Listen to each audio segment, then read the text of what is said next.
Sorry, I'm standing up here. One of the things in Micronesia, unless I were a high chief, this would be a great sign of disrespect to all of you.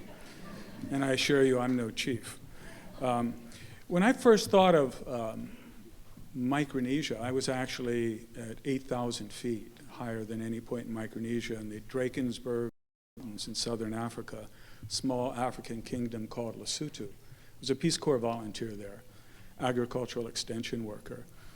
And it was very barren, it was very poor, it was very dry, no doctors, no electricity, no running water, no roads. Where I was, my whole village got stricken with cholera. Young and old people died. I obviously didn't. They had an election, the party in power was voted out, suspended the Constitution, put the opposition in prison, sent the troops out to my area, which was the opposition. And I was taken into the capital, labeled a communist and expelled. But before I left the country, I came across this Peace Corps magazine. And it showed this young Peace Corps volunteer lying in this beautiful lagoon in the Marshall Islands, surrounded by water, drinking a coconut. And I said, boy, did I get the wrong assignment. So Micronesia came up again when I was in law school at the University of San Francisco. Dear friend of mine, Riklon Aluli, was a classmate, cousin of Dr. Emmett Aluli. And she knew I had some Hawaiian side, had lived here as a kid. And she realized I wasn't material to be a corporate lawyer or a tax lawyer or anything like that. So she said, why don't you go to Micronesia? She said, they can avoid the mistakes the Hawaiians made. They can regain their sovereignty, keep their language and culture, get their lands and waters back. Go out there and work with them. So I figured, why not? So I joined Peace Corps a second time. And the Peace Corps sent me out to the Truck Legislature, now called Chuk. Chuk means mountain. And we started a program at the various legislatures. They were small and powerless. The Trust Territory of the Pacific Islands, the United Nations were in charge. And of course, as lawyers, the first thing we found was the United States was violating the United Nations Trusteeship Agreement left and right, and started advising our clients. And of course, the Peace Corps immediately terminated the program. I was thrown out of Peace Corps a second time. So I've yet to do my 2 years. But I went into practice in Marin County, northern San Francisco, and about 6 months later, I get a letter from the Speaker of the Chuk Legislature, Koichi Sana. And he says, come back, we'll hire you. You can represent us. And I did. And I spent from 1975 to 1983 there. Now before I get into what it was like, just a brief description, and Dr. Riklon has maps, and I'm sure you've seen them. Back in '75 when I went there, as today, it's over 2,000 islands, spread over an ocean area larger than the continental United States. In '75, there were about 100,000 people. Now there's almost twice that much, what we call the COFA nations. The entire landmass is less than the state of Island. Most of the islands are uninhabited. Most of the islands are atolls. When you go from east to west, of course, you begin with the Marshall Islands. And today that's about 70,000 people, 24 coral atolls, 1,200 islands and islets. And the major population is in Majuro and Ibai. Ibai is a small island on Kwajalein Atoll that serves the Kwajalein missile base. Although Marshall Islands was part of the Trust Territory of the Pacific Islands and the United States was the trustee, the United States dropped nuclear bombs on them in the 40s and 50s, destroying islands, atolls, contaminating the environment, and harming the people to this very day. The missile base, when I was there, they received the missile sent from Kauai, was operated by Howleys, and the Marshallese were not allowed to go there except as domestics and workers. So they would be ferried from Ibai to Kwajalein and then ferried back to Ibai. Had nothing. and was overcrowded. It was very much like apartheid South Africa with the Bantustans, with the people coming back in. That was the United States. The one thing that distinguishes the government of the Marshall Islands from all the others is parliamentary system. The leader, when Marshall Islands became independent, was Amata Kabua, who's a very good friend of Hammer de Robert of Nauru. They kind of took the Nauru parliamentary system as their model. It's the only parliamentary system in the COFA states. You move from there west to Koshrai, completely different, although they have a long-time relationship with the Marshall Islands, pre-European contact. 42 square miles, one island, about 6,000 people, one language. And what really distinguishes that island is it's Congregationalist, and I mean really Congregationalist. I was there writing their constitution years ago. The entire island shuts down on Sunday, and you prepare your food the day before. And Sunday's a day of going to church, eating, and sleeping. They actually had a statute that made it illegal to sort of play. If you were playing baseball, you could be cited. And the Congregationalists are so strong, many of the traditions and customs you associate with all the other islands you won't find in Koshrai. It's probably the most westernized. Going west to Pohnpei, that's the largest and highest of the COFA. It's, or the FSM, that is, about 35,000 people. It's known for its rainfall, over 300 inches a year. But there's also islands around Pohnpei. You have the only Polynesian islands to the south, Kapinga, Marangi, and Nakoro, whose language is very much connected to American, or the Samoas. You also have Pingalop and Mokil, where one of the presidents came from of the FSM, Bailey Olter. So it also has different languages in different islands. It's not just Pohnpei. And very strong traditions headed by Nan Markey, also known for its kava or ava. I think they may refer to it as sakau. Going west, you hit Chuk. Chuk's landmass is about 47 square miles. It has about 50,000 people. And it has Truk Lagoon, which are the high islands. And then to the west, atolls, the Mortlocks, to the north, the Halls, to the north and northwest, the Namanwitos, and the western islands, where Tosiwa Nakayama, the first president of the FSM, came from. It also has Xavier High School. I have someone here who taught at Xavier High School from Kichi, which it was a remarkable institution because Micronesians from all over went to Xavier High School in the mountains of Chuk, his Jesuit high school, and learned outstanding school and got to know one another. And they all became leaders and helped lead Micronesia, and Xavier High School greatly contributed. Well, when you leave west Chuk, leave the western islands of Chuk, you immediately start entering the outer islands of Yap. Furthermost to the east is Satawal. And even though it's part of Yap, administratively it started that way under the Germans, it's really linguistically and culturally part of the western islands of Chuk. But it's part of a different state. Yap, where it's kind of special to me, I lived there quite a while as well, it's the most traditional of all the COFA states. They have somewhat, the population is about 12,000, about 60% Yap proper, which is high islands, and about 40% in the outer islands. A good friend of mine is here, Santos Wichimai, from, I think, Yurupik, or Ifaluk? Ifaluk. And he was a member of the legislature and Yap Constitutional Convention when I was there. He's now on Kauai. It's kind of a caste system where the outer islands, the main island, outer island Ulithi, where we have another gentleman from, is the highest of all the atolls, and they're all ranked. And the furthest east, the lowest. And when they come into Yap proper, there's a village, high-ranking village there, Gagil, which is responsible for the outer islands. You have another high-ranking municipality in Yap Rule, which is responsible for Palau. And everybody is ranked according to the land tenure system. It's the island, of course, that people associate with stone money, called the Rai. where the Yapese used to sail to the rock islands of Palau and quarry it and bring it back. What a lot of people don't know, though, is that the larger the piece, the cheaper. You know, a lot of Americans think big is beautiful, but actually the smaller is the most valuable. Because when they sailed on their canoes to Yap to quarry it and bring it back on a raft, it could only be so big. It has a hole to carry it with bamboo.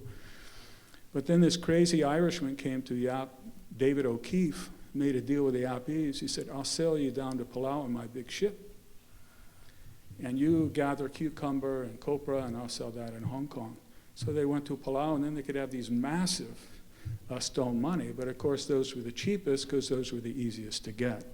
But the value of each is its ancestry, its lineage, how it came, where it went through. Palau, you go to Palau through Rule, the chief of Rule, and they have 8 main islands. It's a population of about 21,000, 190 square miles. The 2 major islands are Johor, was the Japanese capital when they were there. Was the capital under the trust territory. It's now Melekeok Babaldup is the new capital. Babaldup. And they've always had rivalry, different chiefs. But to the southwest of Palau, you find islands that are connected to Ulithi in language and culture, Sansaro, the southwest island. The other thing to remember of Palau, baseball is big. It's the best baseball players in Micronesia. Now, the one thing, there's many languages and cultures, but the one thing they have in common, they were all occupied by the Spanish, which brought the Catholic Church, the Protestants, which brought the Germans, which brought the Protestant Church and the copra industry for oil. The Japanese came peacefully under the League of Nations and administered it. They brought rice. That's their most lasting contributions in some ways. Their navies at the bottom of Chuk Lagoon. But they weren't too interested in proselytizing or disrupting the culture. And when the war came, it got tough, but up until that time, it was a very, it was a good time. Micronesians, when the Japanese left, despite the damage of the war, were self-sufficient, exporting people. And then came the United States, and that all changed. The United States came there because it was a trusteeship of the United Nations. 13 were created for the former Italian, German, and Japanese possessions. And it was the duty of the United States to bring self-sufficiency and independence as a trustee. The difference with this trusteeship than all the others, and it made all the difference in the world, it was the only one under the UN Security Council where the US held veto power, which all the others were under the General Assembly, which meant the US could do whatever it wanted and nobody could say anything about it. And that's what happened. So it was the middle of the Cold War, and the United States wanted to stay there in terms of influence because of the Chinese and the Soviet Union. So John F. Kennedy commissioned a group to look into it. What should we do? It's called the Solomon Committee. And before the report, Kennedy was assassinated, and Lyndon Johnson was the president. And the report came out, it was a big report you can find in the library, but one part you probably can't find in the library. It was classified. And we got our hands on it in Micronesia when I was there. And what the committee recommended was to destroy the local economy of Micronesia, to create a welfare-dependent state based on U.S. largesse, on government jobs and government money from the U.S., and then them and say, if you want to become independent, we're going to yank that out from under you. So this change in the economic situation was no accident. So what happened? Food started to be imported, canned fish, canned meats, rice, bread, alcohol, tobacco, sugar, butter, trucks, cars, motor engines, beer, you name it. And so instead of living from the sea and living from the land, eating fresh fish and salted fish, taro and breadfruit, paddling and sailing, walking, a different lifestyle began to be developed. Less so on the atolls, but more so towards the centers. And needless to say, a lot of health issues came from that: obesity, diabetes, heart disease, cancer. So actually, the US made the population a less healthy, less sufficient population. Also because of the US power in terms of money and jobs, it started to bend and break tradition. The traditional system is all group. It's clan, it's village, it's extended family, and it's the group that's most important, not the individual. Well, the US value was individual prevails. So they introduced the US court system. Sounds good to us. Process, equal protection, freedom of expression, freedom of religion, freedom of association. Much of my legal career, I fought for that here. That was an alien thing and started to disrupt their traditional way of resolving disputes. Under the traditional system, there was no division between civil and criminal. There was no adversarial, confrontational. When someone was harmed, their family was harmed, their village was harmed. It was a matter between the victim and the family and village of the perpetuator. And it was a matter of them to come together, because it wasn't only finding justice to correct the wrong, but to make the area socially cohesive, because they had to live together. The US system, to a large degree, broke that. The land tenure system, no concept, and this many Native Hawaiians can relate to. Pre-Great Mahele, no concept of fee simple, no such thing. You can't own the land. You don't own the land. The land is a basis of relationships, rights, and duties. There's no homelessness in Micronesia. Everybody has a place to stay.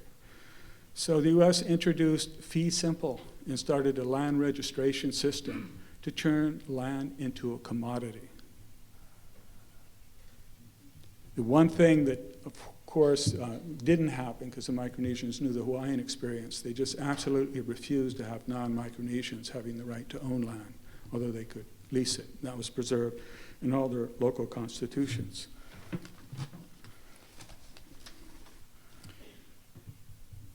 The government jobs and money disrupted the traditional system. Now, where you fall in the traditional system makes a difference. If you're, let's say, from Ifaluk or Europik, you don't mind the traditional system being disrupted a little bit in Yap, because you're at the bottom. Or Yap, which is patrilineal, patriarchal, you don't mind with the traditional system being disrupted because you're a woman. So it depends what your perspective is. But it did disrupt it, because obviously the old way of advancing in society was getting knowledge from somebody else orally. And that person would pick you, and you would serve that person, and that person would dispense knowledge. But all of a sudden the US government comes in, it's government jobs and money. It's a quick and different way to power, influence, and wealth.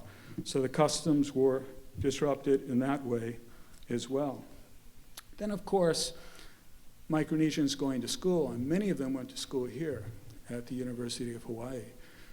One of the first elected governor of Yap, John Mangafeld, stayed with Sanders at UH, and they were there in Yap during his inauguration.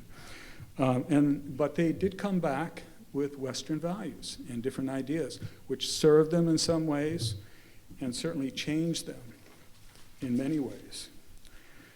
The other thing the United States brought was television. I remember I was in Yap when it was being debated. You know, the television, it wasn't just this hard thing. It was US programming. It was US values and information brought into a place like Yap and others, where you would look on television and you'd see women with bare thighs, which is scandalous, and see other things. So television started changing, and also had consequences that weren't intended. You know, night fishing is big, or was big, in Micronesia. You go fishing at night.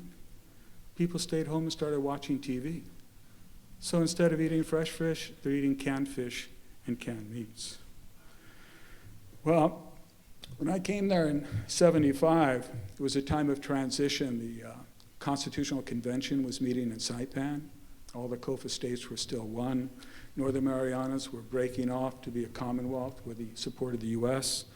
The Marshall Islands were breaking off because they wanted all the revenues of Kwajalein, and the US were assisting them in breaking off because they felt it'd be easier to negotiate with Marshalls alone as opposed to all the COFA states together. Palau was breaking off because the US had interests in terms of Babeldaw as a marine base.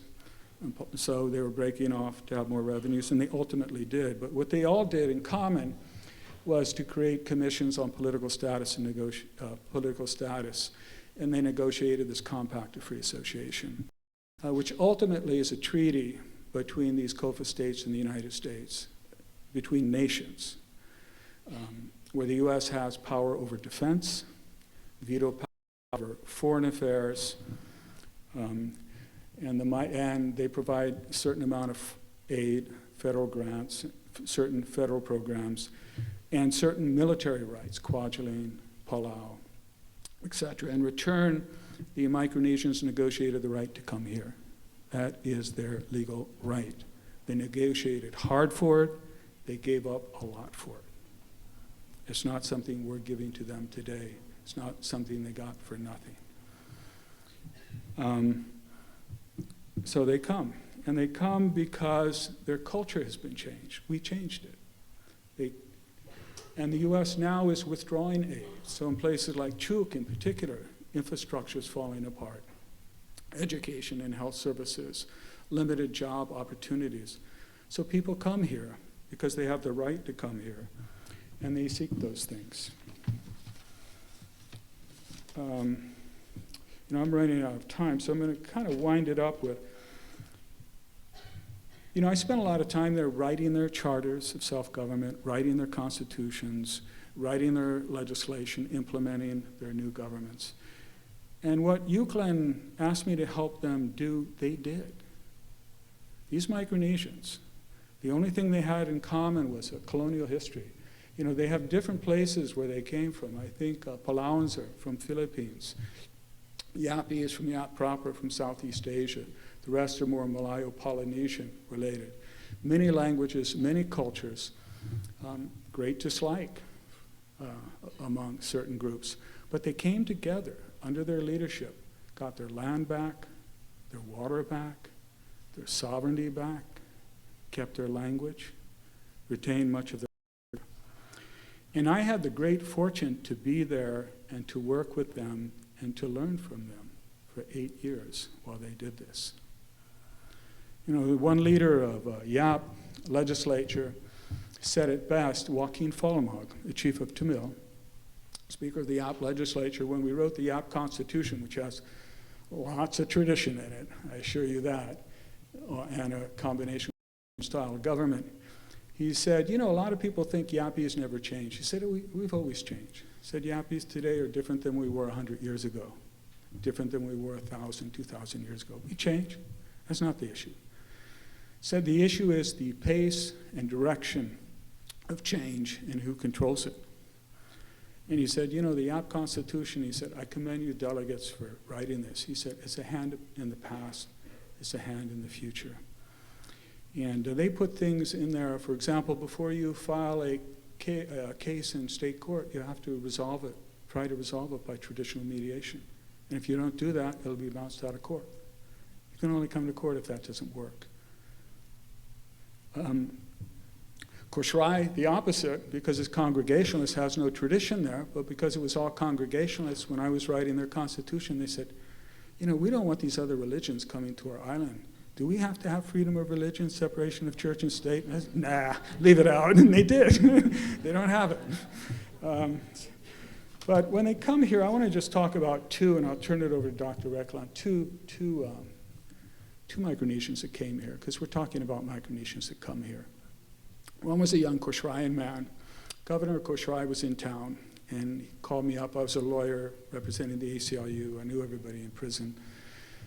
And he said, this young Koshraian man disappeared. We think he may be in prison. Could You look into it for us. So I find this young Koshrayan man, about 19, sitting in OCCC, serving a 10-year prison sentence for sexual assault.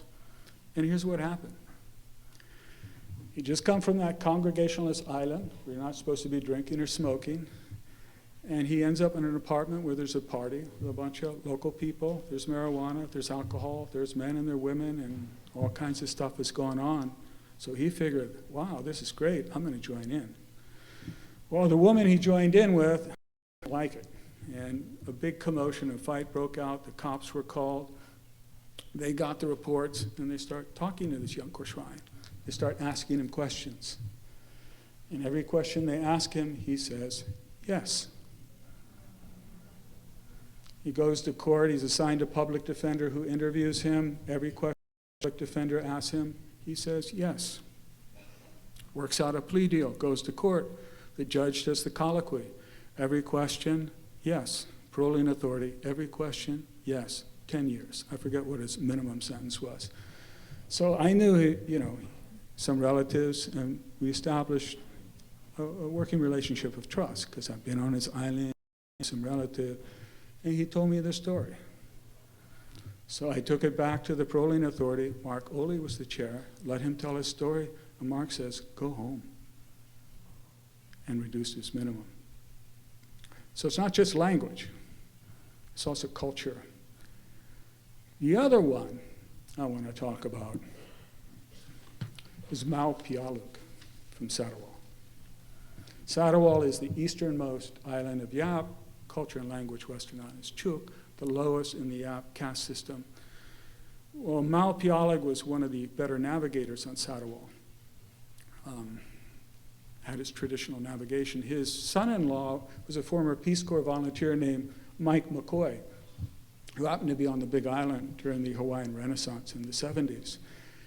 And he saw what Hawaiians were trying to do, and so he talks, I don't know if it was Nainoa Thompson or one of the other leaders, and said, I got a father-in-law. He knows all about this stuff. So they said, bring him over. So they brought him in. Mau is the guy who taught the Hawaiians how to navigate again. That was a Micronesian. And Mau was a genius, as many Micronesians are, if you just listen. Because to navigate, it comes from a chant, and the chant is the map. Now, their chants are all lost voyages, and the chant has the waves, the winds, the birds, the fish, the vegetation, everything. And you go from A to B. Well, Mau obviously had never sailed to Tahiti before from Hawaii. He didn't have a chant. That young man, older man from Sarawal, created his chant and taught Hawaiians how to do it. And this gift from Mau is priceless.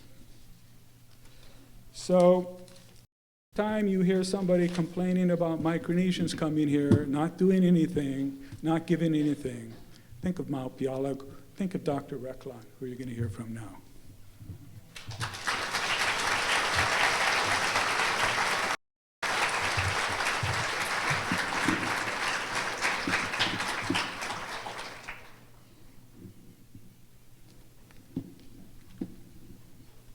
Is it this one?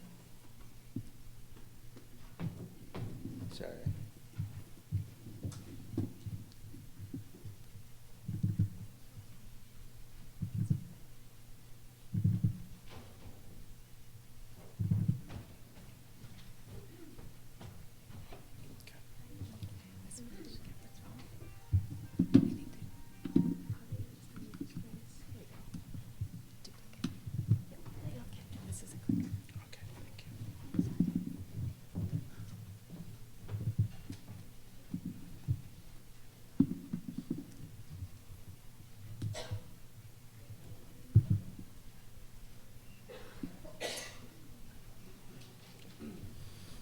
Aloha.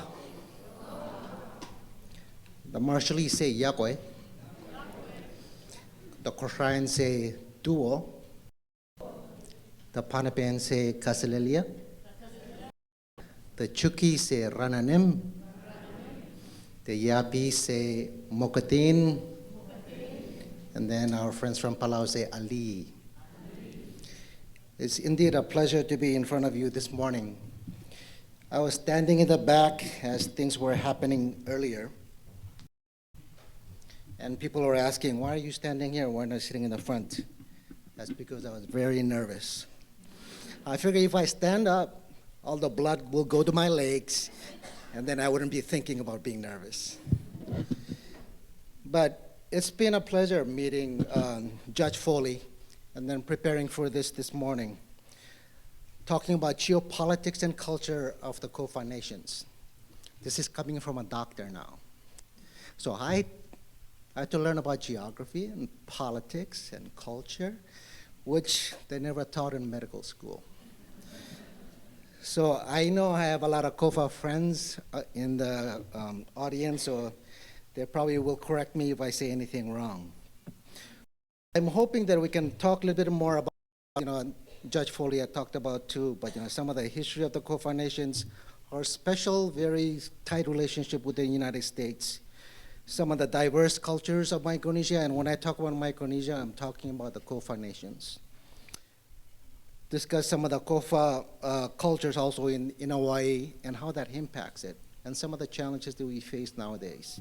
And all of these are real life stories. But first, I want to thank some of the people who helped me put this together. Tina Takashi, Canisius Gilbert, even though he's back in Palau, but thanks for Judge Foley, he gave me some of his slides. Julie Walsh, and my mentor, Dr. Neil Palafox. Working on all these presentations, I've learned a lot from him. I think before you understand who the Micronesians are, you need to understand that there's a lot of misinformation about who we are, what do you classify as Micronesians. There's the political, there's the geographical, as well as the cultural definitions of Micronesians, and Judge Foley kind of touched about that. Sometimes they interchange COFA with freely associated state citizens as well.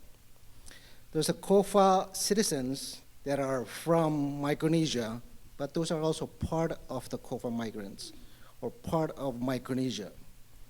Sometimes there's confusion that people from the federated states of Micronesia are the only Micronesians, the Chukis, the Panapans, the Kushrans, and the Yapis.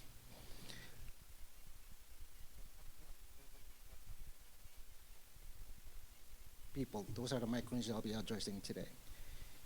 But there's more to Micronesia than just the COFA migrants. Of the COFA nations listed there, Guam is also part of Micronesia. CNMI is also part of Micronesia. Kiribati, as well as Nauru. But because we're going to be talking about the COFA migrants here in Hawaii, I'm going to limit what I talk about in terms of what Micronesians are to the COFA citizens. So people say, are you Micronesian? I'm like, yes, I am Micronesian. Oh, okay, so you're Chukis. No. So that's where the confusion is. The Micronesians are to the Polynesians. So the Marshallese are like the Native Hawaiians, or the Chukis are like the Samoans, okay? Micronesia is Polynesia. Marshall Islands is to Hawaii as Koshai is to Samoa, okay? So there's, just like Polynesia, there's no one language. There's not a Micronesian language. I always get asked, can you come and translate from Micronesian language to my patient? I cannot because I only know Marshallese, okay? So there's some confusion there. So, but if you can see that relationship geographically, it's very different and they're very diverse in terms of culture and language and everything that goes with Micronesia and Polynesia.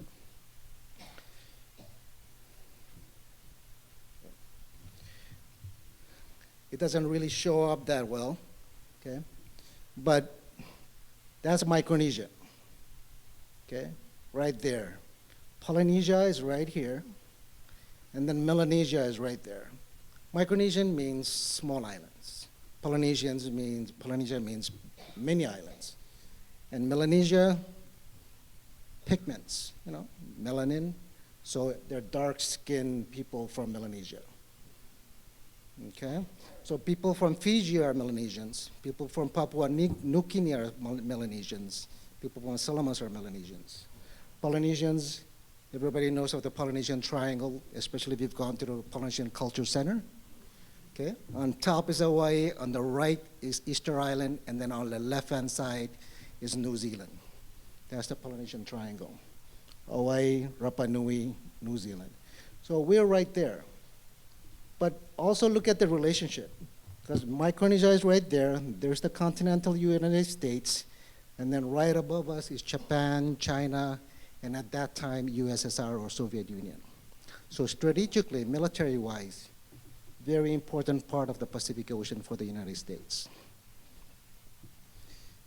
It's such a big area, and like the Judge Foley said earlier, that if you take the continental United States and put it in Micronesia, we're bigger than the continental United States in the area. But if you take all those small little dots in Micronesia and put them together and put a landmass from it, size of the state of Rhode Island, like Judge said. Prehistory, and again, Judge Foley talked about this, again, colonial rule for 400 years under Spain and Germany, then Japanese rule since 1914, World War II, then we were under the United States at that point. United States got the administrative oversight of the place, including CNMI at that time. I remember going to school, in high school, I had to learn my Micronesian history and Micronesian social studies, and those were the 7 districts of the Trust Territory of Pacific Island. What Judge Foley was talking about to you earlier today, I had to learn it, but he actually lived it. So just meeting him was an honor. We became the Trust Territory of the Pacific Islands under the Strategic Trust, as he had mentioned, under the UN Security Council in 1947. Under the trusteeship agreement, these were the main objectives.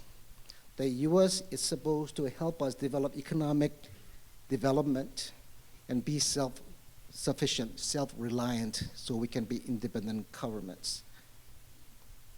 In the 1950s, there was very slow economic development in the Trust Territory. There was very little talk of self-government. That in 1960, the United Nations actually criticized the U.S. at that point because they really were not doing what they said they were going to do for the Trust Territory. So in the 1960s, there was increased funding to the area, that many federal and educational programs started, including a large contingent of the Peace Corps volunteers. And there's still quite a bit of those back in the islands, and they're doing a lot of good for us. They work in different agencies. And also we started to see public high school graduates and others actually starting to go to college at that point too. In 1977, that's when we were offered self-determination by the US. And like Judge Foley mentioned earlier, then CNMI went on its own, the Marshall Islands went on its own, Palau went on its own, and then the 4 districts that were left became the Federal States of Micronesia. We then formed a relationship with the US government under the Compact of Free Association. Each government basically formed a relationship, the governments of Republic of Palau, Republic of the Marshall Islands, and the Federal States of Micronesia, each one at their own compact with the United States. Objective of the Compact of Free Association, economic development and self-sufficiency. Very similar to the Trust Territory objectives as well. Unfortunately, in 2003, the US General Accounting Office report came out that these goals were not being met. 3 years later, back in 2006, same thing, that the goals were not being met, especially in terms of health and education. What the compact did was actually, it was a bilateral agreement between the compact nations and the United States.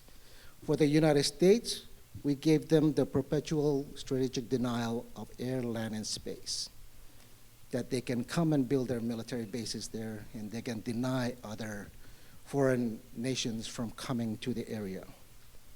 In turn, we were supposed to have broad migration rights.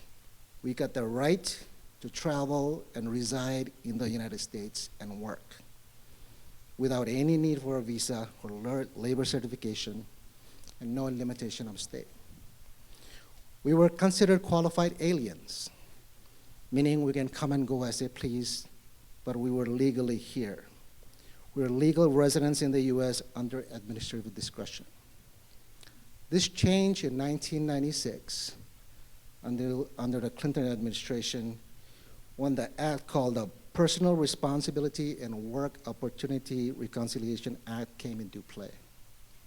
When it was passed in Congress, and I think it started being acted on in 97, that made us COFA citizens ineligible for federal assistance. That includes Medicaid. At that time, we were very fortunate with our friends here in the state. They continued to provide us with the Medicaid-like health insurance programs, but under their only state-funded funds. They were not getting any reimbursements from the feds at that point. So this happened. So we were doing okay since that 96, because at least in Hawaii, we were getting into health insurance. We were able to access health care through the Quest program until about 2009, 2010, when the state tried to institute this new program called the Basic Health Hawaii program. The plan was to save $15 million, some sources said up to $27, $30 million a year in healthcare costs if they take all the COFA citizens from the Quest program and put them under this Basic Health Hawaii plan. The approach was to let us have 12 outpatient visits, 10 inpatient visits, limit the number of medications that we can get per month from 5, well, initially it was 5, now it was 4, and then no dental services, of course, but then also no chemotherapy and no dialysis. I know there's going to be a panel later on, too, talking about some of the healthcare challenges that the Micronesians are facing nowadays, so I'll leave that part for them to kind of discuss. This became effective back on July 1st of 2010. The next month, then the community response from the COFA migrants in the state of Hawaii, actually with the help of the Lawyers for Equal Justice, took the state to court. And in federal court, alleging claims that violations of Equal Protection Clause and the ADA. September, the following month, they filed a motion for preliminary injunction that by December, Judge Seabright at that point had put in the injunction, meaning that they were not going to put us under this plan, that the BHH plan was going to go away, and we were still going to receive Quest benefits at that point. 2 years later, despite meeting with the governor at that time and pleading for not to take this to appeals, the state took us to the Ninth Circuit Court on the West Coast, that in 2012. 2 years later, just last year in April, the Ninth Circuit Court of Appeals ruled in favor of the state. A 3-member panel of the Ninth U.S. Circuit Court of Appeals with 1 judge dissenting ruled in favor of the state, thus taking out that injunction. The plaintiffs or the COFA migrants, through again with the Appleseed folks, they took the case again, but then now to the Supreme Court. And unfortunately, it was not being heard, which basically ended our fight at that point in terms of the legal system. And then I know there's that panel later will talk a little bit more into detail on that. But I wanted to also talk a little bit about some of the nuclear weapons testing program that has happened in the Marshall Islands that has a lot of impact to nowadays, like Judge said, especially in terms of land and identity and health consequences. Between 1946 and 1958, there were 67 atomic bombs detonated in the Marshall Islands on Bikini Atoll and Enewetak. Bravo shot March 1st, 1954, was the first hydrogen bomb with a power of 1,000 Hiroshima bombs. It's estimated that the total yield of all the 67 atomic bombs that were detonated in the Marshall Islands is equivalent to 7,200 Hiroshima bombs. That's about 1.6 bombs on a daily basis for 12 years. Of course, it leaves a lot of large craters, destroys all the fishing grounds, and most of us grew up, that's our traditional living. We used to go fishing. Contaminates the land, the ocean, the air. The fish are also contaminated. There is not a fence in the ocean that says, okay, you're contaminated, stay there. Destroys, island ways of living, the culture, the family, the identity. You own and you get your land through your mother's side, and you're identified to where you come from through the land. That's our identity. So just like the Native Hawaiians have the Apua'a, the Marshallese have the Wados. Similar concept. So of course that set it up for a untrusty relationship with the U.S. at that point. This is one of the ruined domes that's in the Marshall Islands. But that big circular flying saucer thing on that atoll is basically made of concrete. And that's where the U.S. had put all their nuclear waste that they did in the Marshall Islands, mix it up with the cement from Portland, bury it on that island, and now it's about 25 feet above ground, saying that it's going to stay there. They put all that stuff in one of the craters that they created. Now if you live there, what would you think? Is it safe? Would it last long? How long would it last? So there is concern from the Marshallese. What if it's leaking? They've said there's been some cracks that they see at the dome. But then just this morning, I just printed out from the Pacific Islands report, from the New Zealand radio report, basically said that there was actually a group of scientists from the US who were just there, and they said there is no leak.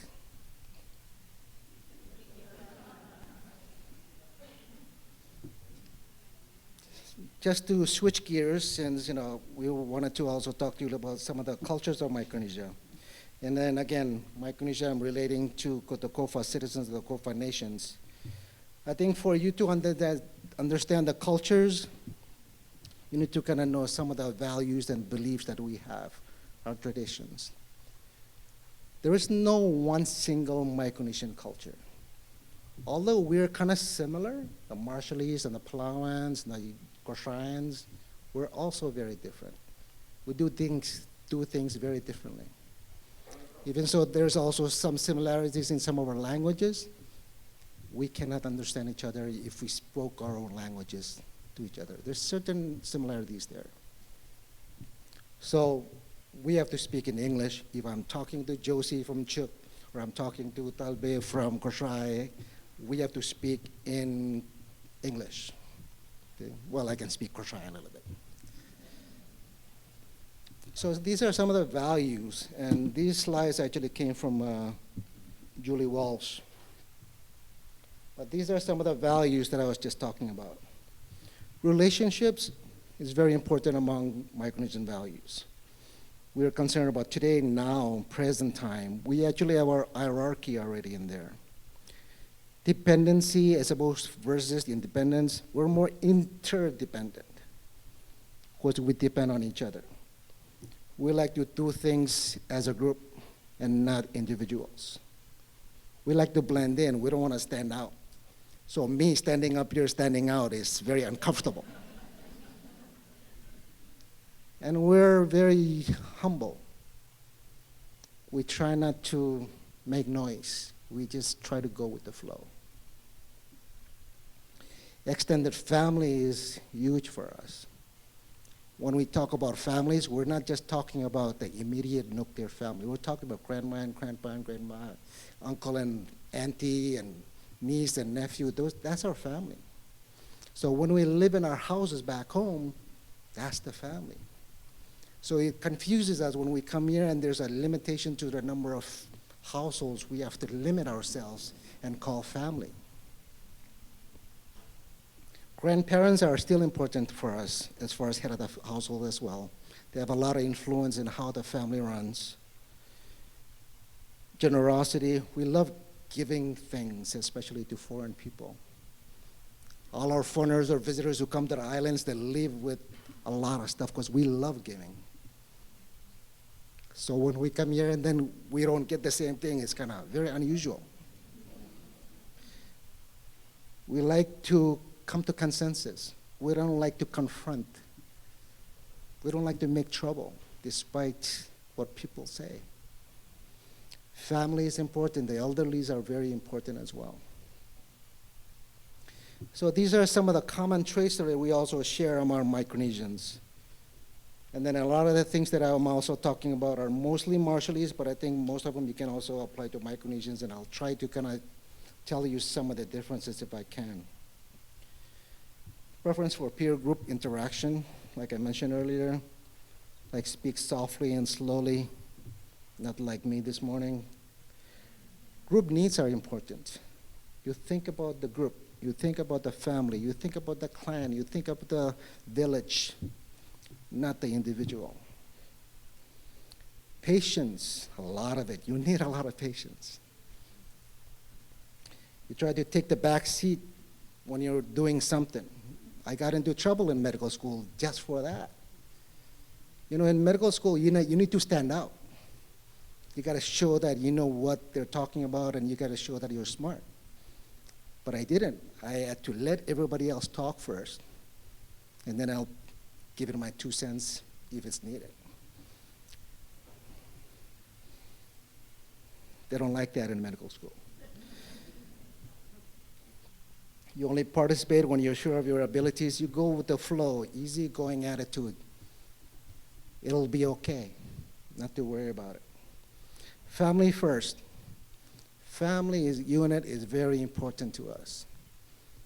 And then a lot of times it takes precedence over our work, over school, over other things. But our responsibilities, our duties to the family is very important.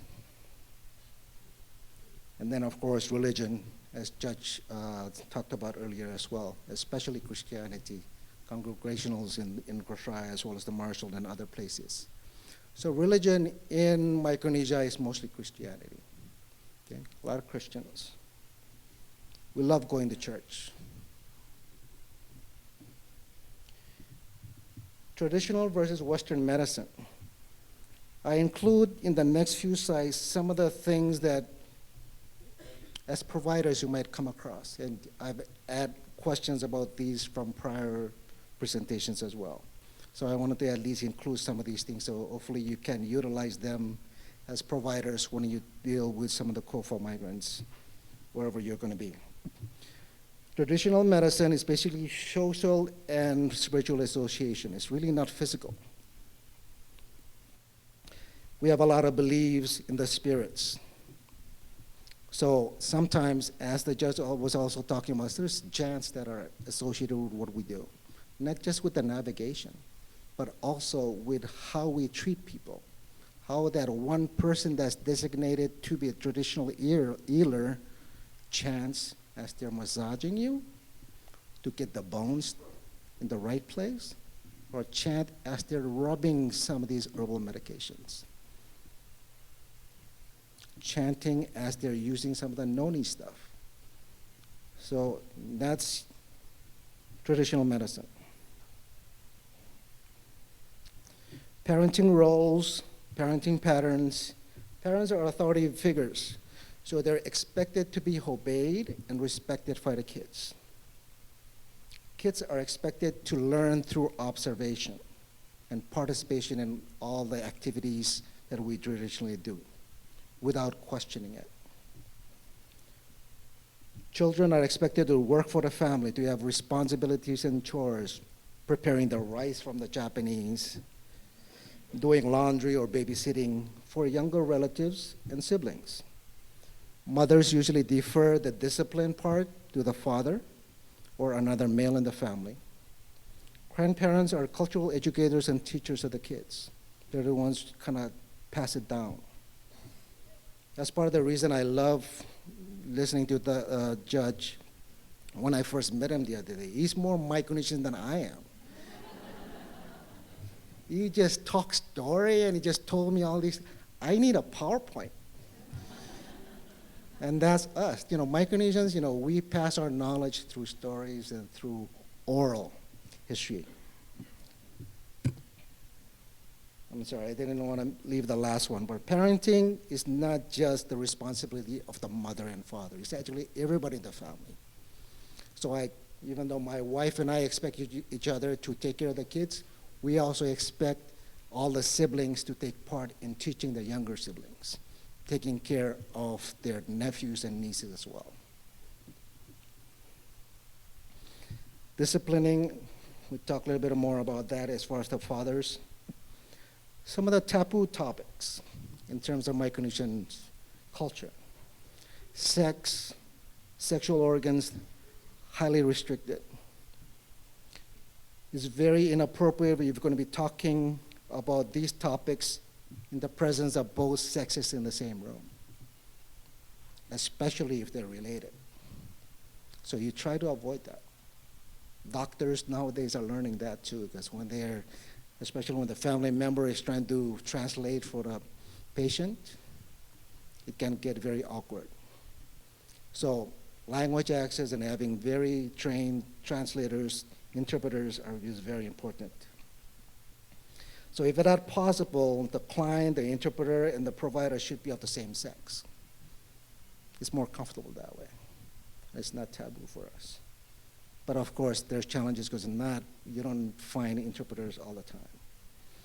And then the judge talked a little bit more about this as well. Yes. Yes can mean yes, no, or maybe.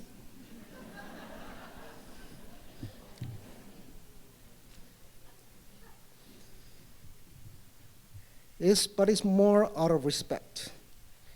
It's more out of trying to cooperate and respect the authority that you're talking with. More out of trying not to cause any discomfort to the authority figure by not saying no. So a lot of times, are you taking your medications? Yes. I don't want to insult the doctor. I don't want him to know that I'm not taking my medications. And the judge had a really good example too in the Korean boy that was in OCCC. So to work around that, ask the question, then ask a little bit more into exactly what they mean. And then wait patiently, patience. Make it clear that no is acceptable. If you say, oh, it's okay, you don't know, it's fine. If you didn't, it's fine if you tell me that you didn't take your medications. Assure that, a friend or relative is also welcome to come to the appointment. Communication styles, we talked about this as well. Consensus, harmonious relations. So it's basically like a group decision making. Families, villages. We always try to avoid confrontation. That's why we always say yes. And then I just wanted the judge asked me if I can show some pictures of a lagoon, because it's true, unless you've never been to a lagoon, a place where you don't fully understand what it is. But that's a lagoon. Now, think about it. So in the middle is ocean, right? That's the lagoon, surrounded by little dots of land, and then around that is the reef with the greater Pacific Ocean. Okay? So we go in the lagoon to go fishing. We go to the small islands to get our breadfruits and our taros and our coconut trees, our bananas. There's also crabs and lobsters and all those things. So if you destroy these things, and you've been bombing stuff inside and on the land, it's going to go all over. It destroys the culture. It destroys the foundation of the family, of the identity of the culture.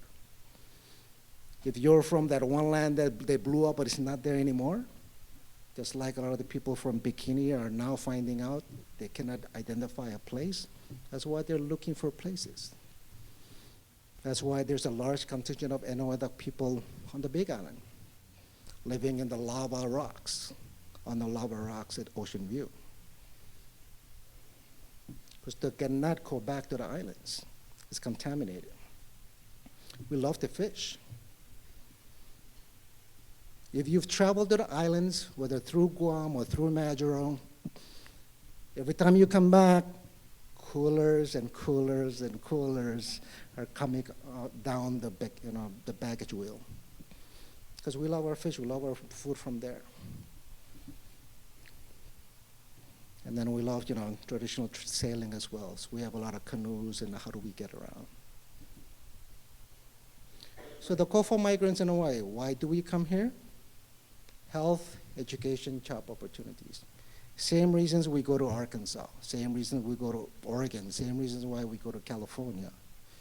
To seek those opportunities for a betterment, not just of ourselves, but of our family, our future family members, and our nations as a whole in the future. So I have a question for you. If you were in our same situation, would you not do the same as we do? Would you not move for health, education, employment opportunities that are not available in your hometown for you or your family? Think about it. Komoltada.